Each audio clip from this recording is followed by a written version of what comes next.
On souhaite renforcer le dialogue politique avec l'ensemble des acteurs, l'Union africaine, l'Union européenne et au premier rang le ministre des Affaires étrangères du Mali, de façon à ce que l'on engage sur de bonnes voies le processus politique et processus en termes de développement, parce que maintenant, à côté de l'intervention militaire, ce qu'il nous faut, c'est gagner la paix. Et gagner la paix, ça passe par la mobilisation de l'ensemble de la communauté internationale autour du Mali.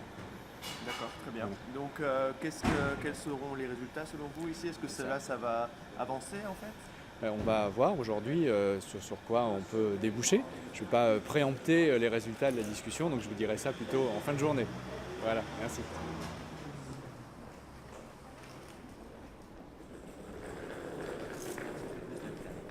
Bonjour monsieur.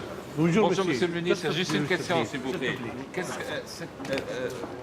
Qu'est-ce qu'on pourrait attendre de positif de cette réunion aujourd'hui à Bruxelles? Ce qui est positif, c'est qu'on se réunisse déjà pour évoquer l'avenir très concrètement du dialogue politique et de la mise en place, de la mise en œuvre de la feuille de route. Parce que maintenant, ce qui compte, c'est de gagner la paix. Et gagner la paix, ça passe par le dialogue politique.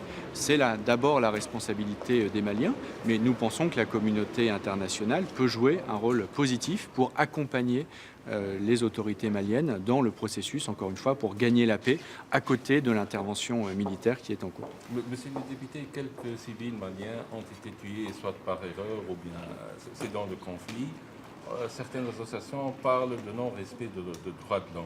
C'est un des sujets. Quelle mesure la France est gênée par cette C'est un des sujets que nous allons évoquer aujourd'hui. Et quand le président François Hollande est allé à Bamako samedi, nous avons évoqué cette question publiquement avec le président Traoré. Nous sommes extrêmement attentifs à ce que les droits humains soient respectés, qu'il n'y ait pas d'exaction, qu'il n'y ait pas de vengeance, parce que cela pourrait compromettre la stabilité dans la durée, la mise en œuvre du processus politique. Donc nous sommes extrêmement vigilants.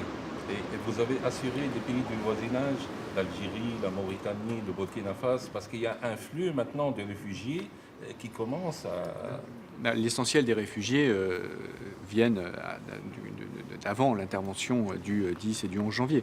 Donc aujourd'hui, on n'enregistre pas de flux massif vers les camps autour du Mali.